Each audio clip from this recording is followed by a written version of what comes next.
Et salut à tous, c'est Zenko, bienvenue sur la chaîne YouTube d'hobbyforever.fr. On se retrouve pour une petite vidéo séance post de décalco.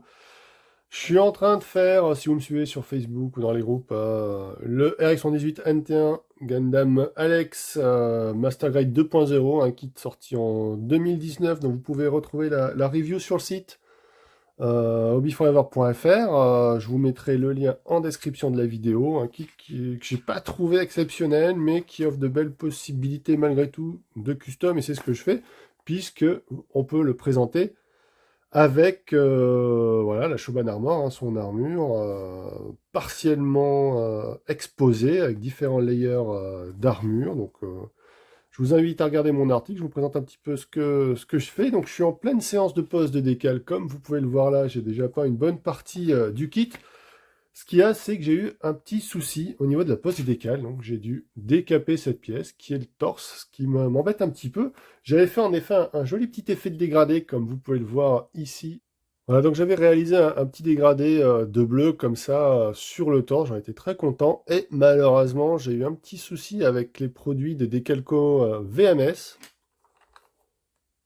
produits que voici, qui ont malheureusement très mal réagi avec la peinture. Et au final, bah, ma petite pièce, qui était très jolie, j'en étais très content, je le redis, est repartie au décapage, au glanzer, donc j'étais bien dégoûté. C'est pas grave, sachez que je vais vous faire une vidéo justement sur la peinture du dégradé, comme ça vous verrez comment je m'y prends quand je vais refaire cette pièce. Mais je profite de cette vidéo décale pour vous alerter contre ces produits. Alors, vous avez effectivement dans la gamme VMS deux produits classiquement, un décal 7 qui est censé aider à fixer les décals. Alors effectivement, celui-là, il accélère pas mal la colle des décals, mais du coup, je trouve pas ça terrible parce qu'on a... Enfin voilà, je trouve qu'il n'est pas super utile. Et puis une fois que c'est fixé, il est vraiment emmerdant à décoller. Puis surtout le softener. Alors ça, c'est une vraie cochonnerie. Parce que ce truc-là, ça attaque la peinture. Ça attaque même le décal. Parce qu'en fait, j'ai une petite mésaventure. C'est-à-dire que j'ai placé donc mon softener sur mon décalco. Et lorsque j'ai voulu essuyer le surplus avec ce petit outil que je vais vous présenter, hein, qui est le Decal Squeegee de AQ-Part, en fait, c'est un petit outil qui vous permet de vous aider à poser les décals. C'est des petites éponges en fait qui sont au bout. Voilà, et donc soit vous roulez comme ça pour enlever le surplus d'eau, soit vous avez un côté plus biseauté qui va vous permettre d'appuyer dessus délicatement. Donc c'est un outil qui est pas mal avec les produits classiques, mais avec le softener, alors je sais pas pourquoi, ça a réagi de telle manière à ce que en fait, le décal il a collé sur l'éponge, et lorsque j'ai roulé mon décalco, ça a collé et il s'est élargi. Le softener, en fait, il rend vraiment le décal élastique. C'est une cochonnerie parce que du coup, je me suis retrouvé avec un décalco qui était plus grand qu'à l'origine et qui du coup n'allait plus du tout à l'emplacement puisque c'était une inscription avec 118 NT1. Donc c'était un peu con. Normalement, il allait là. Et le décalco, il est carrément allé plus loin que la pièce. Donc voilà, c'était déjà une horreur. J'ai voulu le retirer mon décalco parce que par chance, sur ma planche que je vais vous montrer tout à l'heure, j'avais du rab. Malheureusement, ce produit m'a carrément attaqué la peinture, sachant que ma peinture, c'est de la peinture lacquer, donc c'est pas de la peinture fragile en principe.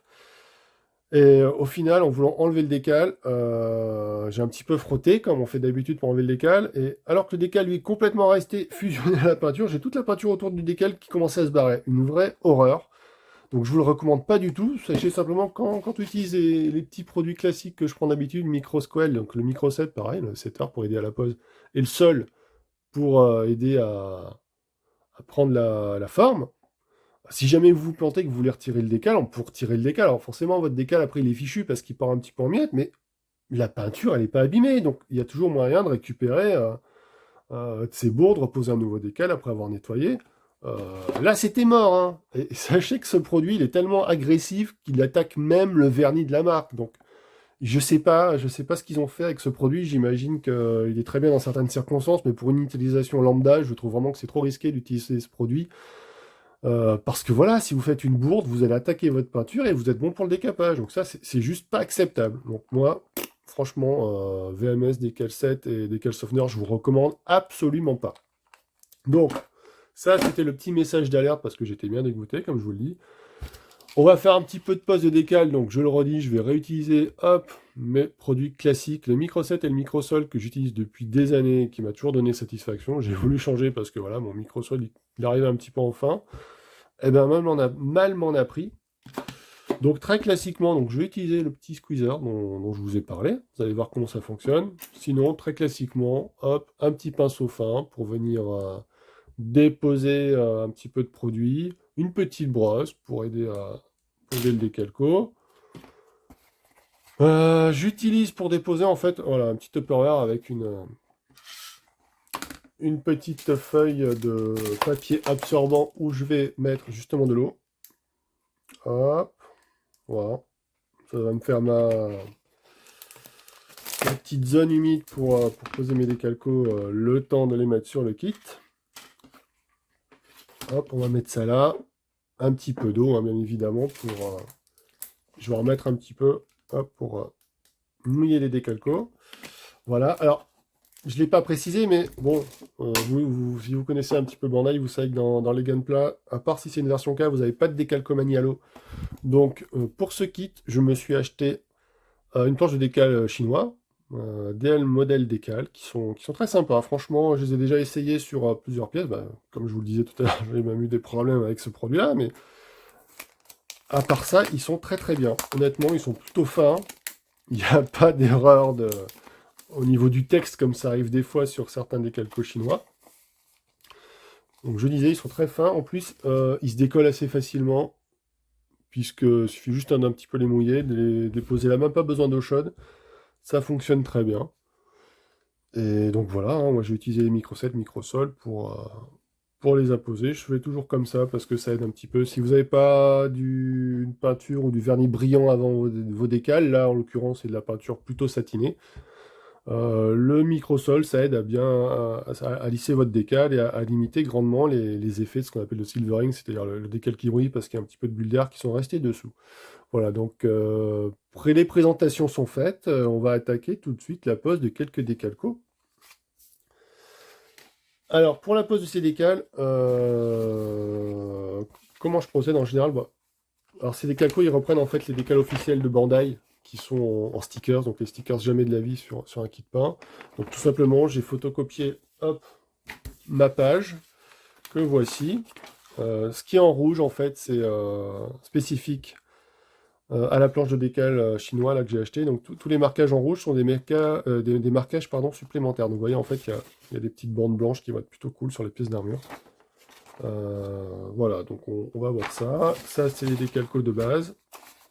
Et donc, tout simplement, au fur et à mesure de la pose, je coche pour savoir où j'en suis, tout simplement. Allez, donc je vais attaquer sur cette épaule, où on a un chiffre numéro 4 à poser. C'est notre décal numéro 2, donc on trouve là. On va le découper tout simplement au cutter. Hop.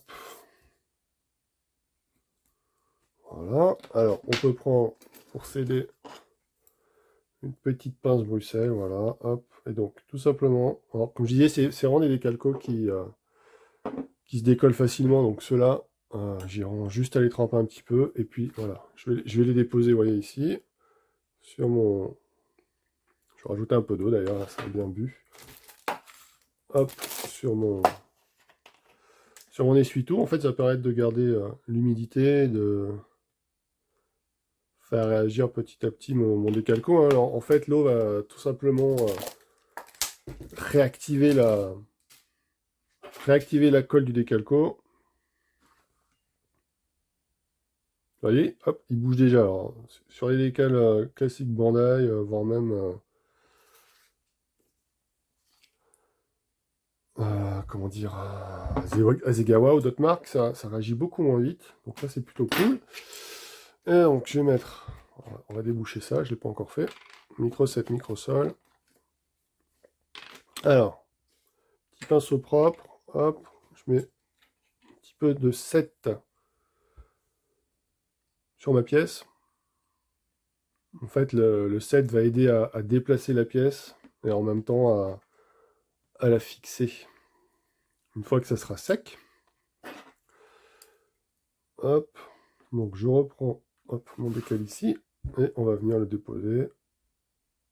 Et hop, ça se vient tout seul sur la pièce. Donc après, l'histoire c'est de venir, hop, je vais vous montrer ça, voilà, le placer. Alors, vous voyez que j'ai quand même déjà pas mal, encore un petit peu d'excès de produits, donc tout simplement, je vais venir prendre un petit mouchoir pour enlever, hop, aspirer rapidement le... Ah, j'ai un poil du stagiaire qui se balade.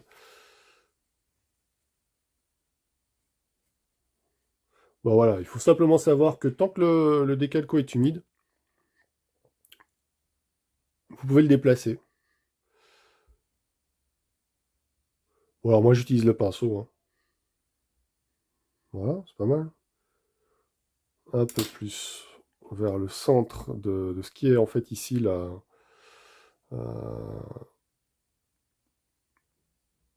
réacteur. Et voilà, donc vous voyez en fait l'utilisation du petit outil, ça vous permet comme ça de venir bien aplatir votre décalco en délicatesse parce que c'est de la mousse, c'est souple. En même temps c'est un peu absorbant, donc ça vous enlève l'eau. Et là vous avez voilà votre décalco qui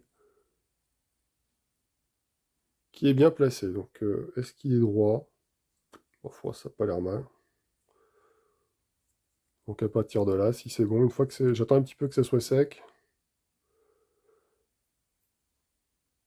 avant de venir mettre un petit peu, voilà, là j'ai plus de liquide, je peux venir mettre le microsol. Alors c'est pas indispensable le microsol quand, voilà, quand vous êtes sur une zone bien plate comme ici, parce qu'en principe c'est plutôt pour faire prendre la forme sur des zones qui vont être un peu plus arrondies par exemple, ou avec des lignes de structure, des panel lines en plein milieu, donc ça va vous permettre de faire en sorte que le décalco vienne vraiment dans le creux.